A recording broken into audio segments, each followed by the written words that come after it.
Hi friends, నేను మీ కృష్ణ. ఈరోజు వీడియోలో సైన్స్ సోషల్కి టెట్కి కానీ డిఎస్సికి కానీ ఏదైనా మంచి మెటీరియల్ ఉంటే చెప్పండి మేడం అని కాల్స్ చేయడం కానీ లేకపోతే వాట్సాప్లో మెసేజెస్ కానీ యూట్యూబ్లో కామెంట్ కానీ చాలామంది చేస్తున్నారు. సో వాటి గురించి నేను ఎందుకు చెప్పట్లేదంటే ఇప్పుడు వరకు మెటీరియల్స్ కొన్ని చూశాను. అవి ఏంటంటే ఇప్పుడు సిలబస్ ఎక్కువగా ఉండడం వల్ల అవి మధ్య మధ్యలో కొన్ని పాయింట్లు అనేవి కనిపించడం లేదు. సో అలాంటి మెటీరియల్స్ మళ్ళీ ఎంతెంత ఉన్నాయంటే 400 పైనే ఉంటున్నాయి ప్రతిదీ ప్రైస్. సో అలాంటి మెటీరియల్ తీసుకోకుండా ఉండడమే మంచిదని నేను చెప్పడం మానేశాను. సో ఈరోజు వీడియోలో ఈ సైన్స్ కానీ సోషల్ కానీ ఏ విధంగా ఆ మెటీరియల్ లేకపోయినా సరే ఏ విధంగా మనం ప్లాన్ చేసుకొని చదివితే అందులో ఎక్కువ స్కోర్ సాధించడం అనేది ఈరోజు వీడియోలో చూద్దాం. ముందుగా ఈ వీడియోని మీరు మొదటిసారి చూస్తున్నట్లయితే మన ఛానల్ని సబ్స్క్రైబ్ చేసుకోండి.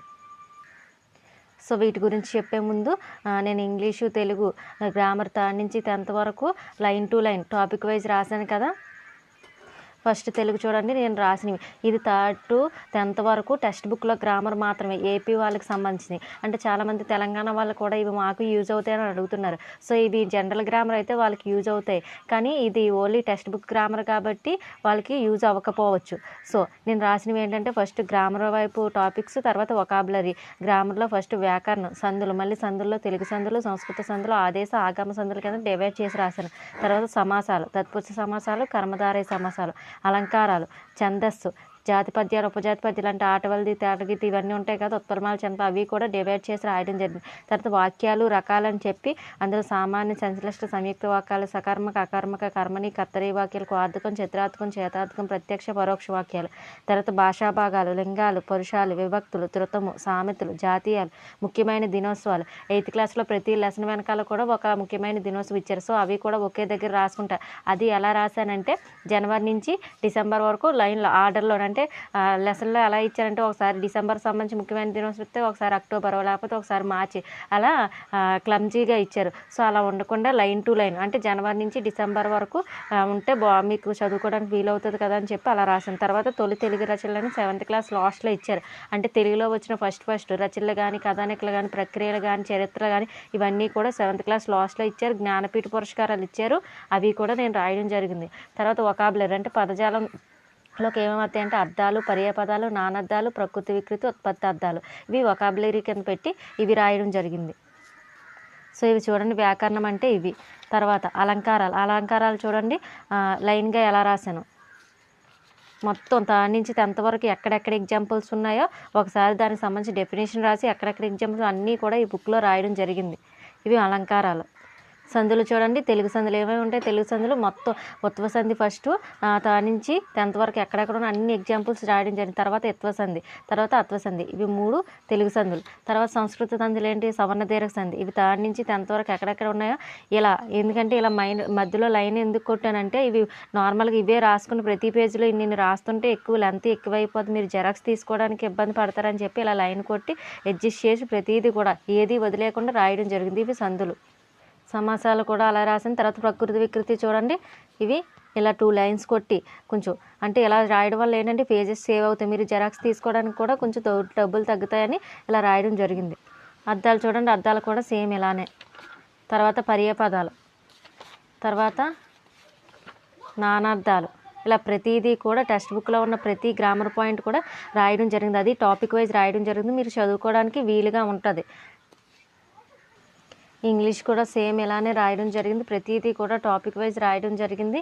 టెన్సెస్ అన్నీ ఒక దగ్గర, స్పీచ్ అంతా ఒక దగ్గర, ఆర్టికల్స్ అన్నీ ఒక దగ్గర, తర్వాత ప్రొనౌన్స్ అదే పార్ట్స్ ఆఫ్ స్పీచ్లు నౌన్ అంతా ఒక దగ్గర, ప్రొనౌన్ అంతా ఒక దగ్గర, ఇలా ప్రతిదీ కూడా రాయడం జరిగింది. సో తెలుగు ఇంగ్లీష్ కూడా మొత్తం 3rd నుంచి 10th వరకు కూడా మొత్తం ఒకే దగ్గర రాయడం జరిగింది, తెలుగు ఇంగ్లీష్ కూడా. సో ఇది ఓన్లీ గ్రామర్ మాత్రమే. అంటే మళ్ళీ తెలుగులో రచయితలు, కవులు అవన్నీ యాడ్ చేశారని చాలామంది అడుగుతున్నారు. నేను ఓన్లీ గ్రామర్ మాత్రమే రాశాను. తెలుగు అనేది ఎన్ని మెటీరియల్స్ వచ్చినా, ఎన్ని ఎలాంటి పీడిఎఫ్లు వచ్చినా సరే ఖచ్చితంగా టెక్స్ట్ బుక్లు ఉండాలి. సో ఎందుకంటే ఎందుకంటే పాఠానికి సంబంధించి సన్నివేశాలు, పాత్రలు, సంభాషణలు ఒక లైన్ తీసి అది ఎవరు అడిగారు, లేకపోతే అది ఏ పాఠంలో ఆ పాఠం తగ్గ ప్రక్రియ ఏంటి, ఇతివృత్తం ఏంటి, ఏదన్నా తనకు నచ్చినట్టు అడిగే అవకాశం క్వశ్చనర్కి ఉంటుంది. సో మనకి తెలుగు అనేది టెక్స్ట్ బుక్లు కన్ఫామ్గా ఉండాలి. సో ఇంగ్లీష్ అంటే నేను తయారు చేసిన గ్రామర్ నోట్స్ ఉండి తర్వాత ఏదైనా మెటీరియల్ ఉంటే సరిపోద్ది. మళ్ళీ ఇంగ్లీష్ టెక్స్ట్ బుక్లు చూడవసరం లేదు. ఎందుకంటే ఇంగ్లీష్ లిటరేచర్ అనేది టెట్కి అడగరు కాబట్టి డిఎస్సికి లిటరేచర్ చూసుకుంటే సరిపోద్ది. లిటరేచర్ అంటే ఏంటి, డిక్షనరీ స్కిల్స్ అని, లెటర్ రైటింగ్ అని, ఆదర్స్ అని ఇవన్నీ. కానీ టెట్కి ఓన్లీ గ్రామర్ కాబట్టి నేను తయారు చేసిన పీడిఎఫ్ తర్వాత ఏదైనా మెటీరియల్ ఇంగ్లీష్ మెటీరియల్ ఉంటే సరిపోద్ది. తెలుగు అనేది మాత్రం మస్ట్ అండ్ షుడ్గా మీకు టెక్స్ట్ బుక్స్ అనేవి ఉండాలి. ఎస్జిటి వాళ్ళు అయితే థర్డ్ నుంచి ఎయిత్ వరకు కంటిన్యూగా మన లైన్ టు లైన్ చదువుకోవాలి. తర్వాత ఎస్ఏ వాళ్ళు అయితే 6th నుంచి 10th వరకు చదువుకోవాలి. థర్డ్ నుంచి చదవవసరం లేదు. వాళ్ళు లెసన్లో 6th నుంచి 10th వరకు తెలుగు కంటెంట్ మాత్రం చదువుకోవాలి. సో ఆ పీడిఎఫ్లు కావాల్సిన వాళ్ళు ఏంటంటే మళ్ళీ ఆ సిలబస్ కూడా నేను క్లారిటీగా ఇచ్చాను చూడండి. 3 to 8 వరకు 20-24 టెక్స్ట్ బుక్స్, 9th అనేది ఓల్డ్ న్యూ 2 కలిపే రాశాను. 10th అనేది ఓన్లీ ఓల్డ్. ఈ సిలబస్ సంబంధించి 3 to 10th వరకు Telugu, English, grammar topic wise PDF. ఇది ఏపీ వాళ్ళకి సంబంధించిందండి. తర్వాత ఈ పీడిఎఫ్లు కావాల్సిన వాళ్ళు ఈ నెంబర్ చూడండి 7702431326. మళ్ళీ చెప్తున్నాను 7702431326 నెంబర్కి ఫోన్పే ఆర్ గూగుల్ పే ఏదన్నా చేసి స్క్రీన్ షాట్ తీసి ఇదే నెంబర్కి వాట్సాప్ పెడితే నేను అది చూసి అప్పుడు ఆన్లైన్లో ఉంటే వెంటనే పీడిఎఫ్ సెండ్ చేస్తాను. ఒకవేళ లేకపోతే మీరు ఏం టెన్షన్ పడవసరం లేదు. నేను ఆన్లైన్లో ఉన్నానా లేదా, మీరు చూసారా లేదా ఒకసారి చూసి నాకు కాల్ చేయండి. ఒకవేళ మీరు చూసి కూడా నేను పంపించకపోతే అప్పుడు మీరు టెన్షన్ పడాలి. సో నేను ఆన్లైన్లోకి వచ్చిన వెంటనే పీడిఎఫ్ సెండ్ చేస్తాను. ఫోన్పేలో నా పేరు ఏమొస్తుందండి, CH కృష్ణకుమారి అని వస్తుంది. తెలుగు కావాల్సిన వాళ్ళు 120 రూపీస్, ఇంగ్లీష్ కావాల్సిన 100 రూపీస్ పే చేసి మీకు కావాల్సింది పే చేసి స్క్రీన్ షాట్ తీసి పెట్టి ఏ సబ్జెక్ట్ కావాలో ఆ సబ్జెక్ట్ అని పెడితే నేను మీకు పీడిఎఫ్ సెండ్ చేసేస్తాను. ఓకేనా. నెంబరు 7702431326. సో ఇప్పుడు చూద్దాం సైన్స్ సోషల్కి సంబంధించి పీడిఎఫ్స్ మెటీరియల్స్ ఏమన్నా బెస్ట్ మెటీరియల్స్ ఉంటే చెప్పండి. ఎస్ఏ వాళ్ళకి కానీ ఎస్జిటి వాళ్ళకి కానీ చాలామంది నాకు కామెంట్ చేశారు, మెసేజ్ పెట్టారు, కాల్స్ చేసి కూడా అడిగారు. సో నేను ఎందుకు చెప్పట్లేదంటే ఇప్పుడు నార్మల్గా సైన్స్కి సోషల్కి మన దగ్గర థర్డ్ నుంచి 10th వరకు టెక్స్ట్ బుక్స్ ఉంటే సరిపోద్ది. ఎస్జిటి వాళ్ళకైతే, ఎస్ఏ వాళ్ళకైతే ఇంటర్ లెవెల్లో కూడా వాళ్ళ సబ్జెక్ట్కి సంబంధించి రిలేటెడ్గా చదువుకోవాలి కాబట్టి ఇంటర్ లెవెల్లో వాళ్ళ సబ్జెక్ట్ ఏదైతే అది అకాడమిక్ టెక్స్ట్ బుక్లు ఉంటే సరిపోద్ది.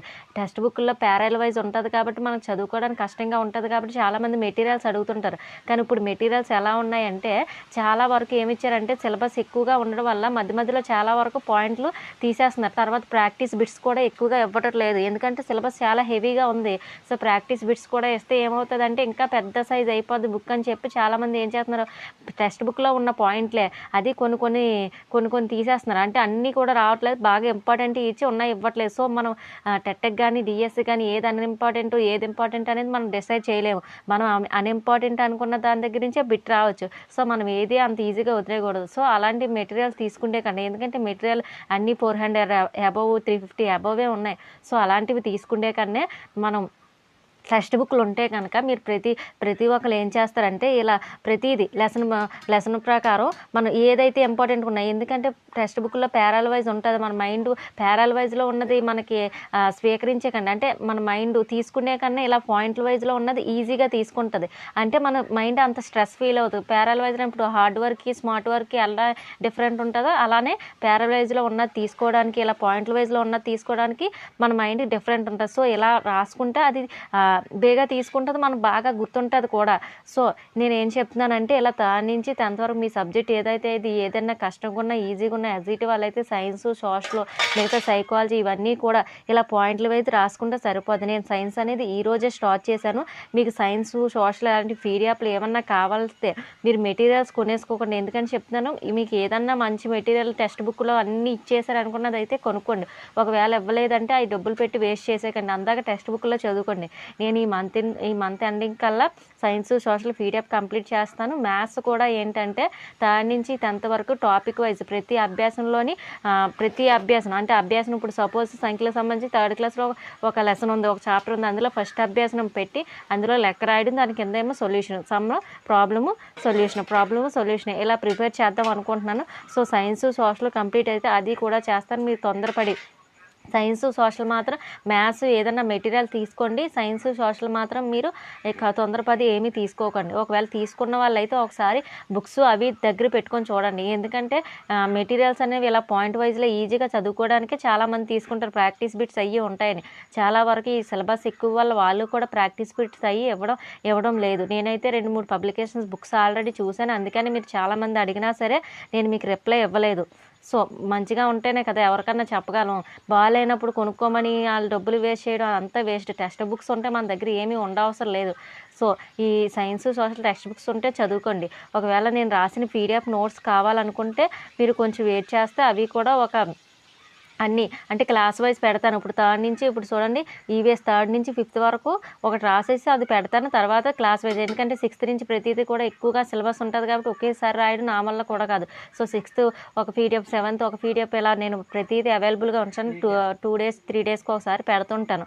ఒకవేళ మీకు అది కావాలనుకుంటే మీరు మెటీరియల్ ఇంకా తీసుకోవాల్సిన లేదు. మళ్ళీ మీరు ప్రాక్టీస్ బిట్స్ మనం ఇలా రాసుకున్నామంటే ప్రాక్టీస్ బిట్స్ కోసం వేరే బుక్స్ కూడా తీసుకోవాల్సిన లేదు. సో ఇదే సరిపోదు. మనకు ఇలా రాసేసుకున్నామంటే ప్రాక్టీస్ కూడా చేసుకోవడానికి మనకి ఈజీగా. అంటే ఒకసారి టెక్స్ట్ బుక్లో టాపిక్ చదివేసిన తర్వాత ఇలా అందులో ఏ ఇంపార్టెంట్ పాయింట్స్ ఉన్నాయో ఇలా రాసుకోవచ్చు. చూడండి ఇప్పుడు 3rd క్లాస్ స్టార్ట్ చేసిన ఫస్ట్ లెసన్ ఏంటి, అందమైన కుటుంబం. అందులో బుట్టలు అల్లేవారిని ఏమంటారు, అలా చిన్న చిన్న పాయింట్లు. అంటే మనకు అందులో అందమైన కుటుంబమే కదా, ఇందులో ఏముంటాయని వదిలేవచ్చు. ఇక్కడ చెప్పులు కుట్టేవారిని ఏమంటారంటే చర్మకారుడు. చర్మకారుడు అని మనకు తెలిసేటి చాలా వరకు తెలుగు వర్డ్స్ తెలిగిపోవచ్చు. గడ్డం గీసేవారిని ఏమంటారు, తెలుగు క్షరకుడు. ఇవన్నీ కూడా లెసన్లో ఇచ్చారు. కానీ మనం ఏమనుకుంటాం, అందమైన కుటుంబానికి సంబంధించి ఏముంటాయిలే అని లైట్ తీసుకుంటాం. కానీ అలా అనుకోకూడదు. ప్రతిదీ కూడా మనం ఏది అన్ఇంపార్టెంట్ అనుకుంటాం అదే ఇంపార్టెంట్గా ఉంటుంది. సో అదే బిట్ రావచ్చు. మనం ఈజీగా ఉన్నాయే మనం మిస్ చేస్తూ ఉంటాం, లేకపోతే మిస్టేక్స్ చేస్తూ ఉంటాం. కష్టమైన ఎలాగా మనం ఫోకస్ చేస్తాం, ఈజీగా ఉన్నాయి కదా అని చెప్పి లైట్ తీసుకొని చదువుతాం. కానీ అందులోనే మనం మిస్టేక్స్ చేసి మార్కులు పోగొట్టుకుంటాం. తర్వాత చూడండి మన చుట్టూ ఉన్న మొక్కలు, తర్వాత చూడండి మన చుట్టూ ఉన్న జంతువులు. అంటే అందులో ఎన్ని పాయింట్లు అయితే ఎన్ని అయితే బిట్స్ రావడానికి అవకాశం ఉంటుందో అన్నీ కూడా రాయడం జరిగింది. సో ఇప్పుడు వరకు అయితే ఈ 3rd లెసన్ వరకే రాశాను. రేపు ఈవినింగ్ కల్లా కంప్లీట్ అవుతుంది. సో మీకు కావాలంటే టెక్స్ట్ బుక్స్లో చదవండి. తర్వాత 2 days 3 daysకి ఒకసారి నేను ఈ మెటీరియల్ అవైలబుల్గా ఉంచుతాను, మీరు తీసుకుందరు. కానీ అలా కాకుండా మీకు ఏదన్నా మంచి మెటీరియల్ నచ్చిందంటే మెటీరియల్ తీసుకోండి. నేనైతే ఇప్పుడు వరకు 2-3 పబ్లికేషన్స్ చూశాను, అవి నాకు అంతగా నచ్చలేదు. అందుకని మీకు సజెస్ట్ చేయలేకపోతున్నాను. అదే మీకు ఇంగ్లీషు తెలుగు పీడిఎఫ్ కావాలనుకుంటే చెప్పాను కదా, నెంబర్ 7702431326 నెంబర్కి ఫోన్పే చేసి స్క్రీన్ షాట్ తీసి పెడితే నేను మీకు పీడిఎఫ్ సెండ్ చేస్తాను. కాల్స్ మాత్రం చేయొద్దండి, ఎందుకంటే చాలా కాల్స్ వస్తున్నాయి. నేను అందుకని ఫ్లైట్ మోడ్లో పెట్టేసి నేను ఈ వర్క్ చేసుకుంటున్నాను. అంతమంది కాల్స్ చేస్తే ఏమీ లిఫ్ట్ చేయలేను. మీకు సంబంధించి ఏదైనా డౌట్లు ఉంటే వాట్సాప్లో మెసేజ్ పెట్టండి. పీడిఎఫ్ సంబంధించి ఇంకా ఏదైనా డౌట్ ఉంటే యూట్యూబ్లో కామెంట్ చేయండి. తీసుకున్నవారు ఎవరన్నా చెప్తారు కదా, సో యూట్యూబ్లో కామెంట్ చేస్తే వాళ్ళు చెప్తారు కాబట్టి మీకు ఆ డౌట్లు క్లియర్ అవుతాయి. అవి కాకుండా మిగతా ఏదైనా డౌట్లు ఉంటే వాట్సాప్లో నాకు మెసేజ్ పెట్టండి, నేను చూసాక రిప్లై ఇస్తాను. కాల్స్ మాత్రం ఎవరూ చేయొద్దు ఫ్రెండ్స్, చాలా కాల్స్ వస్తున్నాయి, ఫోన్ కూడా హీట్ ఎక్కిపోతుంది. సో మీరు కాల్స్ చేయకుండా మెసేజ్ పెడితే నేను చూసినాక రిప్లై ఇస్తాను. మీరు మనీ సెండ్ చేసిన తర్వాత కూడా ఏం టెన్షన్ పడవసరం లేదు. అప్పటికి ఆన్లైన్లో ఉంటే పంపిస్తాను, లేకపోతే ఆన్లైన్లోకి వచ్చాక పంపిస్తాను. ఓకేనా ఫ్రెండ్స్? ఈ వీడియో కనుక మీకు నచ్చినట్లయితే లైక్ చేయండి, షేర్ చేయండి. చాలామంది చూస్తున్నారు కానీ లైక్ చేయట్లేదు ఫ్రెండ్స్. లైక్ చేయండి, ఎందుకంటే మనం లైక్ చేస్తే నా వీడియో ఇంకా ముందుకు వెళ్తుంది. తర్వాత ఈ వీడియోని మీరు మొదటిసారి చూస్తున్నట్లయితే మన ఛానల్ని సబ్స్క్రైబ్ చేసుకోండి.